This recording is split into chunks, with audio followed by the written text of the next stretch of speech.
Hi friends, welcome back to our channel. ഇന്ന് ഞാൻ കാണിക്കുന്നത് ഒരു പ്രഷർ ഫുഡിൻ്റെ ഉപയോഗമാണ്. എന്ന് വെച്ചാൽ കഴിഞ്ഞ പ്രാവശ്യം ഞാനൊരു പ്രഷർ ഫുഡ് കാണിച്ചു തന്നായിരുന്നു. അത് ഗാദറിംഗ് ഫുഡാണ്. അതിൻ്റെ ലിങ്ക് ഞാൻ ഡിസ്ക്രിപ്ഷനിൽ കൊടുത്തേക്കാം, ആവശ്യമുള്ളവർക്ക് കാണാവുന്നതാണ്. ഈ ഫുഡിൻ്റെ ഉപയോഗം എന്ന് വെച്ചാൽ ബീഡ്സ് ചെയിനും സ്റ്റോൺ ചെയിനും ഒക്കെ നമ്മുടെ ഡ്രസ്സും മെറ്റീരിയൽസിലും ഒക്കെ എങ്ങനെ സ്റ്റിച്ച് ചെയ്യാമെന്നുള്ളതാണ്. ഈ ഫുഡ് ഉപയോഗിച്ചാണ് നമ്മളത് സ്റ്റിച്ച് ചെയ്യുന്നത്. അതെങ്ങനെയാണെന്ന് ഞാനിപ്പോൾ കാണിച്ചു തരാം. അതിനായിട്ട് നമ്മൾ മെറ്റീരിയൽ ആദ്യമായിട്ട് രണ്ടായിട്ട് മടക്കിയതിന് ശേഷം നെക്ക് അടയാളപ്പെടുത്തുക. നെക്കിൻ്റെ ലെങ്തും വിഡ്ത്തും അടയാളപ്പെടുത്തി എടുക്കുക. റൗണ്ട് നെക്കാണ് ഞാനിവിടെ ചെയ്യുന്നത്. അതിവിടെ നമുക്ക് അടയാളപ്പെടുത്തി കൊടുക്കാം. അതുപോലെ തന്നെ 3 ഇഞ്ച് അകലത്തിൽ വീണ്ടും വരച്ചതിന് ശേഷം നമ്മൾ ഇതുപോലെ റൗണ്ടായിട്ട് വരയ്ക്കുന്നുണ്ട്. 2 ചെയിനാണ് നമ്മളിവിടെ സ്റ്റിച്ച് ചെയ്ത് പിടിപ്പിക്കുന്നത്. അതിൻ്റെ ഇടയിൽ കൂടെ നമ്മൾ ബീഡ്സ് വർക്ക് ചെയ്യുന്നുണ്ട്, ഹാൻഡ് വർക്ക് ചെയ്യുന്നു. വീഡിയോയുടെ ലെങ്ത് കൂടുന്നതുകൊണ്ട് ബീഡ്സ് വർക്ക് ഞാൻ ഇതിൽ ഉൾപ്പെടുത്തുന്നില്ല. അത് മറ്റൊരു വീഡിയോ ആയിട്ട് ചെയ്ത് കാണിച്ചു തരാം. എൻ്റെ ഈ വീഡിയോ നിങ്ങൾക്ക് ഇഷ്ടപ്പെടുകയാണെങ്കിൽ ഒന്ന് ലൈക്ക് ചെയ്യാനും ഷെയർ ചെയ്യാനും കമൻറ്റ് ചെയ്യാനും മറക്കരുതും.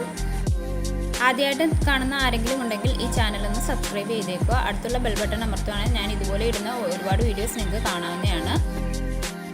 ഇതുപോലെ നമ്മൾ നെക്കും വരച്ച് നെക്കിൽ നിന്നും 3 ഇഞ്ച് അകലത്തിൽ ഇതുപോലെ വീണ്ടും ഒരു റൗണ്ട് കൂടി വരച്ചു. അതിനുശേഷം നമുക്ക് മെറ്റീരിയൽ മറിച്ചിട്ടതിന് ശേഷം മറു സൈഡും ഇതുപോലെ തന്നെ നമുക്ക് അടയാളപ്പെടുത്തി എടുക്കാം.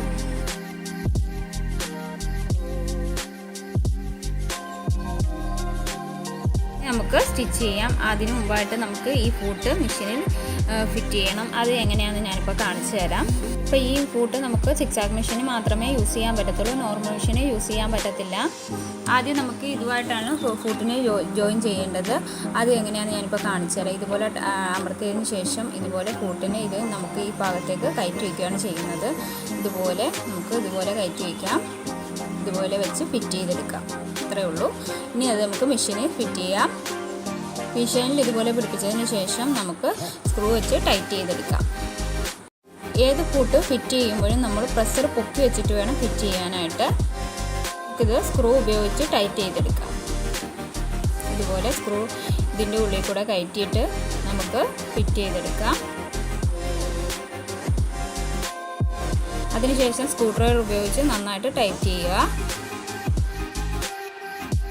അത് ഫിറ്റ് ചെയ്ത് കഴിഞ്ഞു. ഇനി നമ്മൾ നോക്കേണ്ടതെന്ന് വെച്ചാൽ സ്റ്റിച്ചിങ് ആണ്. സ്റ്റിച്ചിങ്ങിൻ്റെ ടെൻഷൻ നമ്മൾ 4ൽ തന്നെയാണ് ഇട്ടേക്കുന്നത്. പിന്നെ അതിൻ്റെ സിക്സാക് സ്റ്റിച്ചിങ് ആണ് നമ്മൾ കൊടുക്കുന്നത്. നമുക്കിനി സ്റ്റിച്ച് ചെയ്യാം. ആദ്യം മെറ്റീരിയൽ എടുത്തതിന് ശേഷം നമ്മൾ ആ അടയാളപ്പെടുത്തിയ ഭാഗം ഇതുപോലെ വയ്ക്കാം. മെഷീനിലേക്ക് വെച്ചതിന് ശേഷം ആണ് ഈ ചെയിൻ വെച്ചാണ് നമ്മൾ സ്റ്റിച്ച് ചെയ്യാൻ പോകുന്നത്. ഈ നെറ്റിൻ്റെ മുകളിലേക്ക് ചെയിൻ ഇതുപോലെ വെച്ച് കൊടുത്ത് ഫുള്ള് നമ്മൾ സ്റ്റിച്ച് ചെയ്തെടുക്കും. സൂചി പൊക്കി വെച്ചതിന് ശേഷം വേണം നമ്മൾ വെക്കാൻ. ഇതുപോലെ വെച്ച് കറക്റ്റ് ലെവലിൽ വെച്ചതിന് വേണം സ്റ്റിച്ച് ചെയ്യാനെന്ന് വെച്ചാൽ, അല്ലെങ്കിൽ സൂചി ഒടിഞ്ഞു പോകും. ആദ്യം നമ്മൾ കൈ കൊണ്ട് കറക്കി 2-3 സ്റ്റിച്ചിങ് കൊടുക്കണം. കൊടുത്തതിന് ശേഷം മാത്രമേ ചവിട്ടി സ്റ്റിച്ച് ചെയ്യാവുള്ളൂ. പെട്ടെന്ന് ചവിട്ടി അങ്ങോട്ട് സ്റ്റിച്ച് ചെയ്യുമ്പോഴത്തേക്കും ചിലപ്പോൾ സൂചി പോയി സ്റ്റോണിൻ്റെ മുകളിലേക്ക് തട്ടിയിട്ട് സൂചി ഒടിഞ്ഞു പോകാൻ ചാൻസ് ഉണ്ട്. അതുകൊണ്ട് നമ്മൾ കറക്റ്റിനാണോ കിടക്കുന്നതെന്ന് നോക്കണം. ഇതുപോലെ കറക്കി 2-3 സ്റ്റിച്ചിങ് ഇതുപോലെ കറക്കി കൊടുക്കുക. അതിനുശേഷം നമ്മൾ ചവിട്ടി സ്പീഡിന് നമുക്ക് സ്റ്റിച്ച് ചെയ്യാവുന്നതാണ്.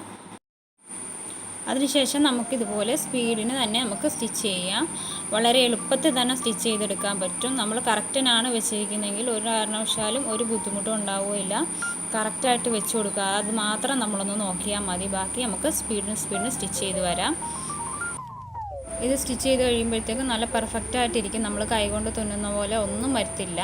ഇത് ഒട്ടും സ്റ്റിച്ചിങ് വിട്ടുപോകുമോ ഒന്നും വരത്തില്ല. നല്ല പെർഫെക്റ്റായിട്ട് ഒരിക്കലും മെറ്റീരിയലിൽ നിന്നും ഇളകി പോവുകയോ ഒന്നും വരത്തില്ല. ഇതുപോലെ നല്ല പെർഫെക്റ്റായിട്ടിരിക്കും. നെക്ക് ഞാനിവിടെ സ്റ്റിച്ച് ചെയ്ത് കഴിഞ്ഞു. നമുക്കിനി 3 ഇഞ്ച് അകലത്തിൽ വരച്ചേക്കുന്ന അവിടെയും കൂടെ നമുക്ക് സ്റ്റിച്ച് ചെയ്തെടുക്കാം.